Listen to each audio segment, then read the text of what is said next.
నమస్కారం. ఆంధ్ర టైమ్స్ కి స్వాగతం. హెడ్లైన్ చూద్దాం.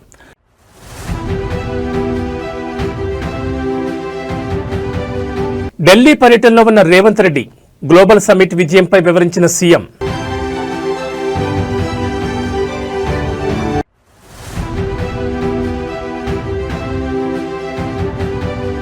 మాచర్ల కోర్టులో లొంగిపోయిన పిన్నెల్లి సోదరులు. పిన్నెల్లి బ్రదర్స్ ముందస్తు బెయిల్ పిటిషన్ కొట్టివేసిన సుప్రీంకోర్టు.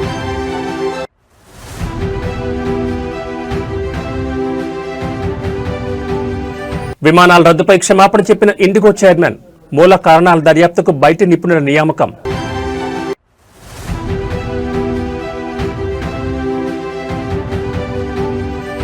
అమెరికాలో అధికారికంగా ప్రారంభమైన గోల్డ్ కార్డ్ పథకం. వ్యక్తులకు $1 మిలియన్, కంపెనీలకు $2 మిలియన్ ఫీజు. ఇక డీటెయిల్స్ చూస్తే ముఖ్యమంత్రి రేవంత్ రెడ్డి తన ఢిల్లీ పర్యటనలో భాగంగా కాంగ్రెస్ అగ్రనేతలు సోనియా గాంధీ, రాహుల్ గాంధీ, ప్రియాంక గాంధీలతో సమావేశమయ్యారు. ఈ ఉదయం పార్టీ ఎంపీలతో కలిసి ఆయన అధిష్టానంతో భేటీ అయ్యారు. ఈ సందర్భంగా తెలంగాణలోని తాజా రాజకీయ పరిస్థితులు, ప్రభుత్వ పనితీరు, సంక్షేమ పథకాల అమలు వంటి కీలక అంశాలపై చర్చించినట్టు తెలుస్తోంది. రాష్ట్రంలో పార్టీని మరింత బలోపేతం చేసేందుకు తీసుకుంటున్న చర్యలను, ప్రభుత్వ పాలనా తీరును రేవంత్ రెడ్డి కాంగ్రెస్ పెద్దలకు వివరించారు. ముఖ్యంగా ఇటీవల హైదరాబాద్ వేదికగా ప్రభుత్వం ప్రతిష్టాత్మకంగా నిర్వహించిన తెలంగాణ రైజింగ్ గ్లోబల్ సమ్మిట్ ఘన విజయం సాధించిన విషయాన్ని సోనియా గాంధీ దృష్టికి తీసుకెళ్లినట్లు తెలుస్తోంది. ఈ నెల 8, 9 తేదీల్లో జరిగిన ఈ సదస్సు ద్వారా రాష్ట్రానికి భారీగా పెట్టుబడులు తరలివచ్చాయని ఆయన తెలిపారు. కేవలం 2 రోజుల్లోనే వివిధ రంగాల్లో కలిపి 5.75 లక్షల కోట్ల పెట్టుబడులను ఆకర్షించగలిగామని రేవంత్ రెడ్డి అధిష్టానానికి వివరించినట్లు పార్టీ వర్గాలు పేర్కొన్నాయి. రాష్ట్ర అభివృద్ధికి ఈ పెట్టుబడులు ఎలా దోహదపడతాయో ఆయన వివరించినట్లు తెలుస్తోంది.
గొండ్లపాడు టీడీపీ నేతల జంట హత్య కేసులో నిందితులుగా ఉన్న వైఎస్ఆర్సీపీ మాజీ ఎమ్మెల్యే పిన్నెల్లి రామకృష్ణారెడ్డి, ఆయన సోదరుడు పిన్నెల్లి వెంకటరామరెడ్డి సుప్రీంకోర్టు ఆదేశాల మేరకు గురువారం మాచర్ల కోర్టులో లొంగిపోయారు. ఈ ఏడాది మే 24న పల్నాడు జిల్లా వెల్దుర్తి మండలం గొండ్లపాడులో తెలుగుదేశం పార్టీ నాయకులు జవిశెట్టి వెంకటేశ్వర్లు, జవిశెట్టి కోటేశ్వరరావు దారుణ హత్యకు గురైన విషయం తెలిసిందే. ఈ కేసులో ముందస్తు బెయిల్ కోసం పిన్నెల్లి సోదరులు చేసిన అభ్యర్థనను హైకోర్టు తిరస్కరించింది. అనంతరం వారు సుప్రీంకోర్టును ఆశ్రయించగా నవంబర్ 28న సుప్రీంకోర్టు వీరి ముందస్తు బెయిల్ను రద్దు చేసి 2 వారాల్లోగా కింది కోర్టు ముందు పోవాలన్న ఆదేశాలు జారీ చేసింది. సుప్రీంకోర్టు విధించిన గడువు ముగియనుండడంతో పిన్నెల్లి సోదరులు ఈ నిర్ణయం తీసుకున్నారు. ఈ లింగుబాటు నేపథ్యంలో ఎలాంటి అవాంఛనీయ సంఘటనలు చోటు చేసుకోకుండా పోలీసులు గురజాల సబ్ డివిజన్ పరిధిలో 144 సెక్షన్ విధించారు. దీంతో పాటు పోలీస్ యాక్ట్ 30 అమలు చేస్తున్నారు. పల్నాడు ప్రాంతంలో భారీ బందోబస్తు ఏర్పాటు చేసి ఉద్రిక్త పరిస్థితులు తలెత్తకుండా గట్టి చర్యలు చేపట్టారు. పలువురు వైసీపీ నాయకులకు ముందస్తు చర్యల్లో భాగంగా హౌస్ అరెస్ట్ చేశారు. సుప్రీంకోర్టు ఆదేశాల ప్రకారం నిందితులు లొంగిపోవడంతో ఈ జంట హత్యల కేసు దర్యాప్తులో తదుపరి చర్యలు వేగవంతం కానున్నట్లు తెలుస్తోంది. ఇటీవల ఈ కేసు విచారణలో భాగంగా సెక్షన్ 161 కింద నమోదు చేసిన డాక్యుమెంట్లు నిందితులకు ఎలా అందాయోనని సుప్రీంకోర్టు ధర్మాసనం ఆశ్చర్యం వ్యక్తం చేస్తూ ముందస్తు బెయిల్ పిటిషన్ కొట్టివేసిన విషయం తెలిసిందే.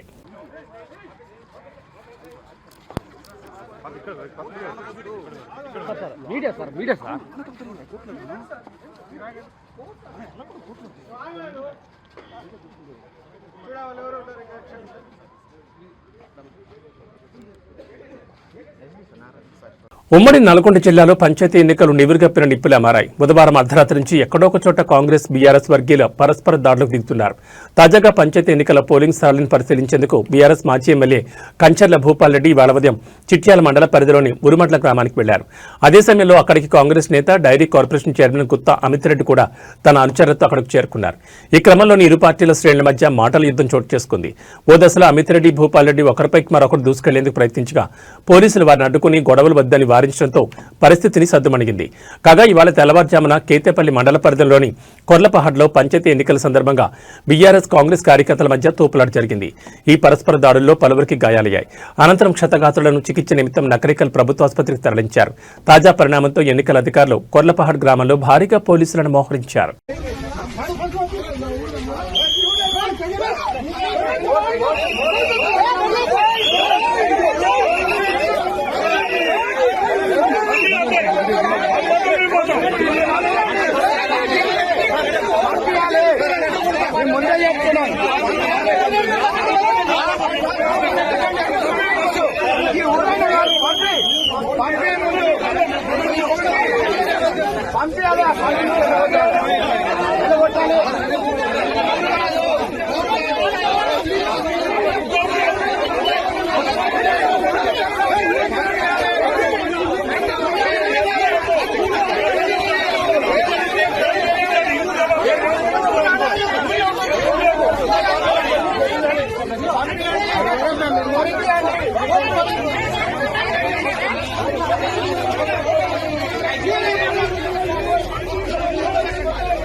మాది మీడియానే ఇబ్బంది.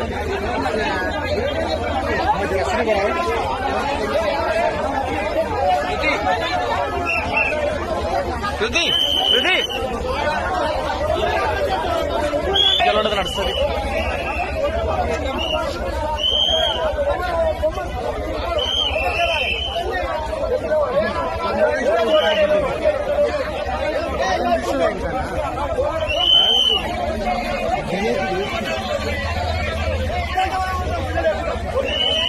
ప్రకాశం జిల్లా గిద్దలూరు తెలుగుదేశం పార్టీ మాజీ ఎమ్మెల్యే సీనియర్ నేత పిడతల రాంభూపాల్ రెడ్డి కన్నమూశారు. గత కొంతకాలంగా వయోసంబంధిత అనారోగ్య సమస్యలతో బాధపడుతున్న ఆయన హైదరాబాద్లోని ఒక ప్రైవేట్ ఆసుపత్రిలో చికిత్స పొందుతూ ఇవాళ తుది శ్వాస విడిచారు. రాంభూపాల్ రెడ్డి 1994లో జరిగిన అసెంబ్లీ ఎన్నికల్లో టీడీపీ అభ్యర్థిగా గిద్దలూరు నియోజకవర్గం నుంచి పోటీ చేసి ఎమ్మెల్యేగా గెలుపొందారు. ఆ తర్వాత నుంచి ఆయన క్రియాశీలక రాజకీయాలకు దూరంగా ఉంటొచ్చారు. ఆయన మరణ వార్త తెలియగానే తెలుగు రాష్ట్రాల్లోని పలువురు రాజకీయ ప్రముఖులు సంతాపం వ్యక్తం చేశారు. ఆయన కుటుంబ సభ్యులకు తమ ప్రగాఢ సానుభూతిని తెలియజేశారు. ఆయన అంత్యక్రియలు శుక్రవారం గిద్దలూరులో నిర్వహించనున్నట్లు కుటుంబ సభ్యులు తెలిపారు.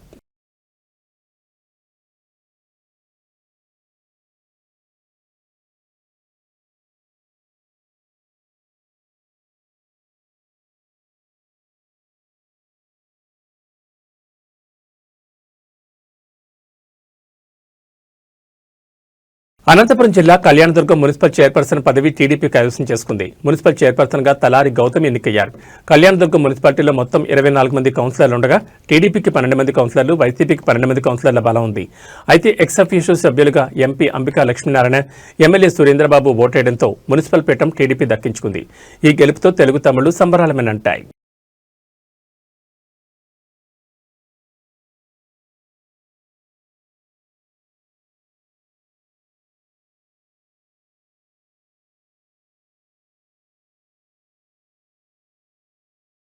కడప మేయర్గా పాక సురేష్ ఎన్నికయ్యారు. 47 డివిజన్ వైసీపీ కార్పొరేటర్ పాక సురేష్ అభ్యర్థిత్వాన్ని కార్పొరేటర్లు నిత్యానందరెడ్డి, షఫీ బలపరిచారు.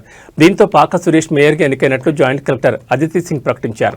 వైసీపీకి 39 మంది కార్పొరేటర్లు ఉండగా 38 మంది సభ్యులు హాజరయ్యారు. మేయర్ పదవి ఆశించిన 10వ డివిజన్ కార్పొరేటర్ మల్లికార్జున అసంతృప్తితో ఎన్నికకు గైర్హాజరయ్యారు. ఇక తగినంత బలం లేకపోవడంతో మేయర్ ఎన్నికకు టీడీపీ దూరంగా ఉంది.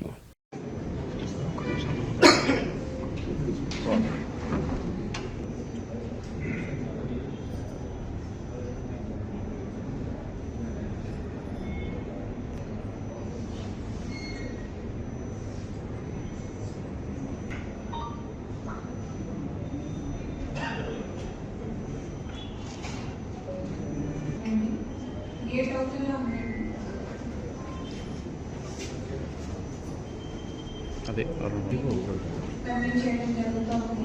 50% 46 మెంబర్స్ మినిమం ఉంటే మేము స్టార్ట్ చేయవచ్చు. ఇది మనకి రూల్స్లో ఉంది. ఇప్పుడు మేము స్పెషల్ మీటింగ్ని స్టార్ట్ చేస్తున్నాము. ముందు ఒకసారి రూల్ పొజిషన్ అంతా చెప్తాను, తర్వాత ప్రొసీజర్ మేము స్టార్ట్ చేస్తాము. సో ఈ ఫార్మీలో రికగ్నైజ్డ్ పొలిటికల్ పార్టీస్ వాళ్ళ తరఫు నుంచి క్యాండిడేట్ ఎవరు పెడుతున్నారు, వాళ్ళ ఉంటుంది. అదేవిధంగా విప్ ద్వారా ఏ నోటీస్ జారీ చేశారు దానికి ఎనెక్సర్ 3లో కాపీ ఒకటి ఇవ్వాల్సి ఉంటుంది. తర్వాత పార్టీ మెంబర్స్ తరఫు నుంచి ఎక్నాలెడ్జ్మెంట్ విప్ మనం ఇది జారీ చేశాము, వాళ్ళు ఎక్నాలెడ్జ్ చేశారు. దానికి సంబంధించి మీటింగ్ స్టార్ట్ అయ్యే లోపల ఇవ్వాల్సి ఉంటుంది. మేడ్చల్ జిల్లా శామీర్పేటలోని బీసీ గురుకుల పాఠశాలలో తమకు సరైన భోజనం పెట్టడం లేదని, భవనం కూడా శిథిలావస్థకొచ్చిందని పోలీస్ స్టేషన్లో ఫిర్యాదు చేశారు విద్యార్థులు.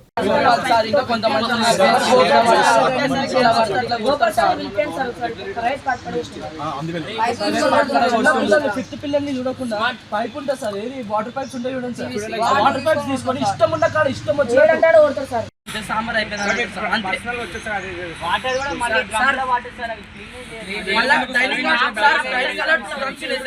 అవి మేము వచ్చినప్పటి నుంచి చూస్తున్నాం సార్, మేము జాయిన్ అయినప్పటి నుంచి ఇప్పటి వరకు ఒకసారి కడగలే. దాని కింద బొగాన్లు ఉంటాయి, అట్లనే ఉంటాయి. ఇప్పటి వరకు ఒకసారి బొగాన్లు కడగలే, మళ్ళీ మొన్న సార్ మనం బాత్రూమ్ లో కడుకుంటాం కదా సార్, ఆ బ్రష్లతో మీద మేము స్నానం చేసే డ్రమ్లు కడుగుతాం సార్, బాత్రూమ్ కడిగే బ్రష్లతో. ఎస్టిమేట్ అయితే వేరే పిల్లలు వచ్చింది సార్, ఇట్లా తింటున్నారు ఈ అన్నం అని మమ్మల్ని తిడుతున్నారు సార్. వాళ్ళు ఇట్లా పెడుతున్నారు మీ సార్ ఎట్లా అనిపిస్తుంది మీరే చెప్పండి.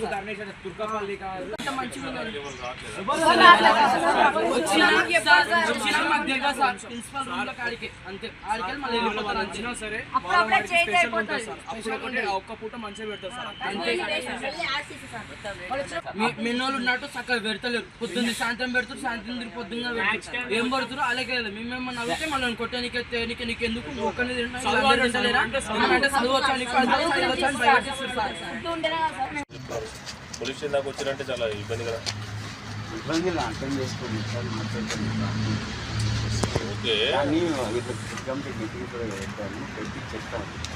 ఇట్లాంటి సిచ్యువేషన్స్ ఉన్నాయి, కొద్దిగా నెక్స్ట్ రాకుండా వాళ్ళు కొద్దిగా హ్యాండ్ పవర్తో తగ్గిపోయింది, కొన్ని విషయాలు ఉన్నాయని చెప్పాను అలాగే. ఇప్పుడు మార్నింగ్ కూడా వాళ్ళని క్లాస్కి తీసుకెళ్ళి చెప్పాను.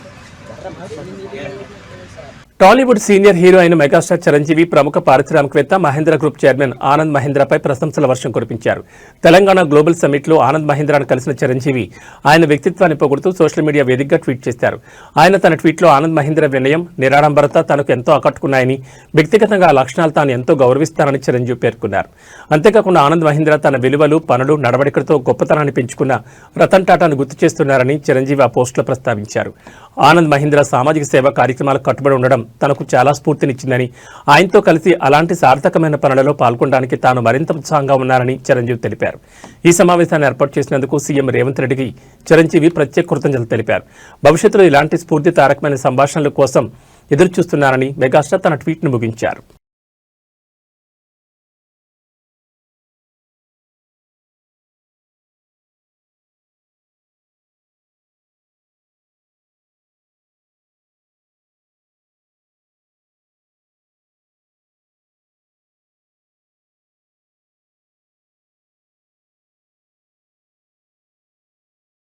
ఇటీవల భారీ సంఖ్యలో విమానాలు రద్దు కావడం, ఆలస్యం అవడంపై ఇండిగో ఎయిర్లైన్స్ ప్రయాణికులకు క్షమాపణ చెప్పింది. ఈ భారీ కార్యాచరణ వైఫల్యానికి గల మూల కారణాలను గుర్తించేందుకు బయటి సాంకేతిక నిపుణులతో దర్యాప్తు జరిపిస్తామని సంస్థ చైర్మన్ విక్రమ్ సింగ్ మెహతా గురువారం ప్రకటించారు. భవిష్యత్తులో ఇలాంటి సంఘటనలు పునరావృతం కాకుండా చూసేందుకే ఈ నిర్ణయం తీసుకున్నట్లు ఆయన ఒక ప్రకటనలో తెలిపారు. ఈ నెల 3 నుంచి 5 మధ్య జరిగిన ఈ పరిణామాల వల్ల వేలాది మంది ప్రయాణికులు తీవ్ర ఇబ్బందులు పడ్డారని మెహతా అంగీకరించారు. చాలా మంది ముఖ్యమైన వ్యక్తిగత కార్యక్రమాలు, వ్యాపార సమావేశాలు, వైద్య అపాయింట్మెంట్లు కోల్పోయారు. జరిగిన దానికి మేము మనస్ఫూర్తిగా చింతిస్తున్నామని ఆయన పేర్కొన్నారు. సీఈఓ పీటర్ ఎల్బర్స్ నేతృత్వంలోని యాజమాన్యం సర్వీసులను పునరుద్ధరించడంపై దృష్టి పెట్టాలనే ఉద్దేశంతోనే తాము వెంటనే ప్రకటన చేయలేదని వివరించారు. అంతర్గత సమస్యలతో పాటు వాతావరణం అనుకూలించకపోవడం, కొత్త సిబ్బంది రోస్టరింగ్ నిబంధనలు, ఏవియేషన్ వ్యవస్థలో రద్దీ వంటి అనేక కారణాల వల్ల ఈ అంతరాయాలు ఏర్పడ్డాయని మెహతా తెలిపారు. కావాలనే సంక్షోభం సృష్టించామని లేదా పైలట్ అలసట నిబంధనలను ఉల్లంఘించామని వస్తున్న ఆరోపణలను ఆయన ఖండించారు.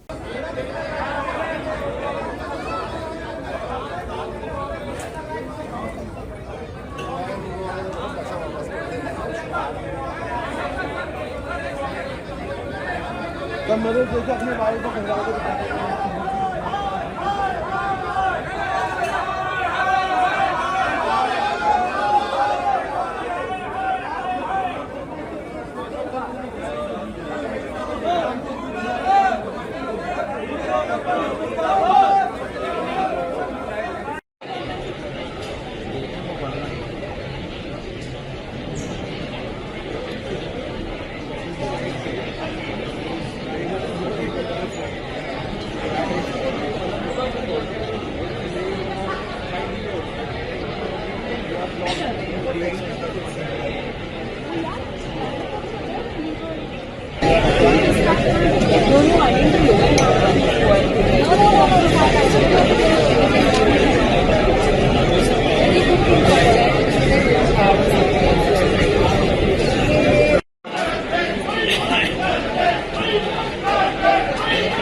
అమెరికా అధ్యక్షుడు డొనాల్డ్ ట్రంప్ తన ప్రతిష్టాత్మక గోల్డ్ కార్డ్ పథకాన్ని అధికారికంగా ప్రారంభించారు. ఈ పథకం కింద $1 మిలియన్ చెల్లించే వ్యక్తులకు లేదా ఒక్కో విదేశీ ఉద్యోగికి $2 మిలియన్ చెల్లించే కార్పొరేట్ సంస్థలకు అమెరికాలో చట్టబద్దమైన నివాసం కల్పించి పౌరసత్వానికి మార్గం సుగమం చేయనున్నారు. ఈ మేరకు దరఖాస్తుల కోసం ప్రత్యేక వెబ్సైట్ను కూడా అందుబాటులోకి తెచ్చారు. వైట్ హౌస్లో వ్యాపార ప్రముఖుల సమావేశంలో ట్రంప్ ఈ విషయాన్ని వెల్లడించారు. 1990 నుంచి అమల్లో ఉన్న EB-5 వీసా స్థానంలో ఈ కొత్త పథకాన్ని తీసుకొచ్చారు. దీని ద్వారా వచ్చే నిధులన్నీ నేరుగా ప్రభుత్వ ఖజానాకు వెళ్తాయని, దేశ ప్రగతికి ఉపయోగిస్తామని ట్రంప్ తెలిపారు. ఇది గ్రీన్ కార్డ్ లాంటిదే కానీ దానికంటే చాలా ఉత్తమమైంది, శక్తివంతమైందని ఆయన తెలిపారు. ఒకవైపు కఠినమైన వలస విధానాలు అమలు చేస్తూ భారీ స్థాయిలో బహిష్కరణలు చేపడుతున్న ట్రంప్ మరోవైపు సంపన్న వలసదారుల కోసం ఈ పథకాన్ని తీసుకురావడం గమనార్హం. అమెరికాలోని ప్రముఖ యూనివర్సిటీల్లో చదివిన ప్రతిభావంతులైన విదేశీ విద్యార్థులను ఇక్కడే అట్టుపెట్టుకోవడానికి ఈ పథకం ఉపయోగపడుతుందని ట్రంప్ అన్నారు. ఈ పథకం ద్వారా దరఖాస్తు చేసుకునే వారి నేపథ్యాన్ని క్షుణ్ణంగా పరిశీలించేందుకు $15,000 ఫీజు వసూలు చేస్తామని వాణిజ్య కార్యదర్శి హోవార్డ్ లట్నిక్ తెలిపారు.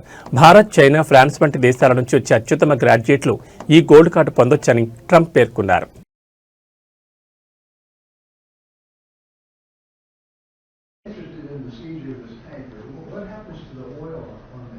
Well, we keep it, I guess. Where does it go? What port does it go to? Well, you have to follow the tanker. You know, you're a good newsman. Just follow the tanker. Do you know where Follow, it's going? Was it follow going it. to Get a helicopter and follow the tanker. Is it true it's going to But we're gonna, I assume we're gonna keep the. మనుషుల మధ్య విభేదాలు వస్తే రెండుగా విడిపోయి గొడవపడడం చూస్తూ ఉంటాం. అలాంటిది కోతుల సమూహం 2 గ్రూపులుగా విడిపోయి భీకర యుద్ధం చేసుకుంటే ఎలా ఉంటుంది? తాజాగా అలాంటి ఘటన హైదరాబాద్ పోచారం సర్కిల్లో జరిగింది. ప్రతాప సింగారంలో సుమారు 60 కోతులు 2 గ్రూపులుగా విడిపోయి గ్యాంగ్ వార్కి దిగాయి. ఇవాళ ఉదయం సింగారం ప్రధాన కూడల్లో ఈ ఘటన జరిగింది. 2 గ్రూపులుగా విడిపోయిన ఒక గుంపు కోతులను మరొక గుంపు కోతులు తరుముతూ వానర్ యుద్ధాన్ని దిగాయి. పరస్పరం తరుముకుంటూ ఆ ప్రాంతంలో హడలెత్తించాయి. కోతుల గ్యాంగ్ వారితో స్థానికులు తీవ్ర ఆందోళన చెందారు. స్థానికులు వాటిని చెదరగొట్టడంతో ఆ కోతులు శాంతించాయి. కోతుల బెడద నుంచి విముక్తి కల్పించాలని జీహెచ్ఎంసీ అధికారులను డిమాండ్ చేసినా వారు పట్టించుకోవడం లేదని ప్రజలు ఆగ్రహం వ్యక్తం చేస్తున్నారు. అయితే కొందరు ఈ కోతుల దాడికి సంబంధించిన వీడియోను తమ సెల్ ఫోన్లలో రికార్డ్ చేసి సోషల్ మీడియాలో అప్లోడ్ చేశారు. దీంతో ఈ వీడియో ఇప్పుడు వైరల్గా మారింది.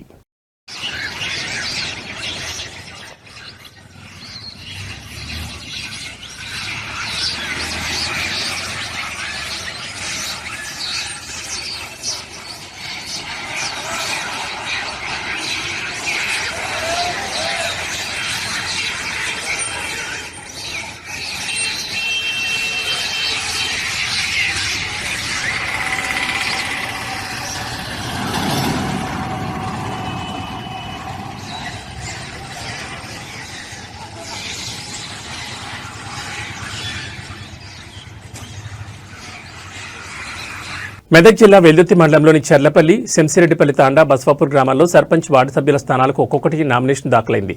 దీంతో ఆయా గ్రామ పంచాయతీలో సర్పంచ్ వార్డు సభ్యుల ఎన్నిక ఏకగ్రీవమైనట్లు అధికారులు ప్రకటించారు. చెర్లపల్లి సర్పంచ్గా అరుణ దుర్గానాయక్, శంషరెడ్డిపల్లి సర్పంచ్గా బానోత్ గణేష్, బస్వాపూర్ సర్పంచ్గా నజ్మా సుల్తానాలతో పాటు ఆయా గ్రామాల వార్డు సభ్యులకు రిటర్నింగ్ అధికారులు ఎన్నికల ధ్రువపత్రాలు అందజేశారు. అనంతరం గ్రామ పంచాయతీ కార్యాలయంలో ప్రమాణ స్వీకారాన్ని ఘనంగా నిర్వహించారు. అదేవిధంగా చెర్లపల్లిలో ఉప సర్పంచ్గా గోదల పెంటారెడ్డి, శంసిరెడ్డిపల్లిలో ఉప సర్పంచ్గా నరసింహులు, బస్వాపూర్ ఉప సర్పంచ్గా లావణ్యలను ఆయా గ్రామ పంచాయతీ వార్డు సభ్యులు ఏకగ్రీవంగా ఎన్నుకున్నారు. ఈ సందర్భంగా పంచాయతీల్లో ఏకగ్రీవంగా గెలుపొందిన సర్పంచ్ వార్డు సభ్యులను పలువురు శాలువాలతో సత్కరించి మిఠాయిలు తినిపించారు. ఈ కార్యక్రమంలో ఎన్నికల రిటర్నింగ్ అధికారులు శ్రీనివాస్, స్వామి, సాంబయ్య, పంచాయతీ కార్యదర్శి విఠల్, మాజీ సర్పంచుల ఫోరం అధ్యక్షుడు అశోక్ రెడ్డి, సర్పంచ్ రమావత్, శాంతి తదితరులు పాల్గొన్నారు. శంషరెడ్డిపల్లి తాండా మండల్ వెల్దుర్తి, బానోత్ గణేష్ మా తండ్రి గారు ఈ గ్రామం ఏకీకరణ చేయడం జరిగింది. ఈ గ్రామాన్ని మంచి దారిలో తీసుకెళ్లాలని, మంచి అభివృద్ధి చేసుకుందామని చెప్తున్నాము.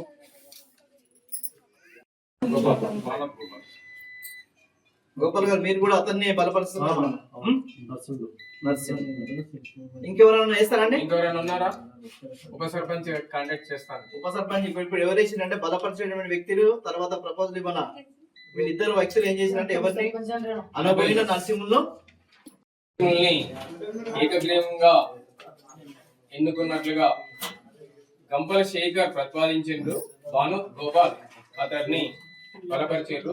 మళ్ళీ మీలాంటి సభ్యులందరూ కూడా ఏకగ్రీవంగా ఆమోదం తెలుపుతూ అనబోయిన నరసింహుల్ని ఉప సర్పంచ్ గా ఎన్నుకున్నట్లుగా మేము ఎన్నికల్లో భాగంగా స్టేజ్ 1 సంబంధించి ఆర్ఓ మరియు ఏఆర్ఓ గారితోటి మీ దగ్గర నుండి నామినేషన్ స్వీకరించడం జరిగింది.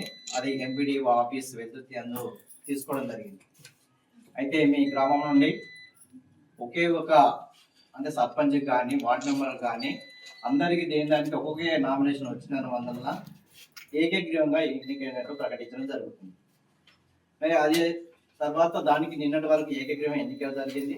తర్వాత ఈ రోజు ఎందుకంటే గతం నిన్నటి వరకు మన కలెక్టర్ గారు వీరికి మనకు ఆదేశము ఉప సర్పంచ్ చేయాలన్నటువంటి ఆదేశం ఇవ్వడం వల్ల ఈరోజు ఉదయం 11 గంటల నుంచి మీ విలేజ్లో ఉప సర్పంచ్ ఎన్నికల గురించి మేము రావడం జరిగింది.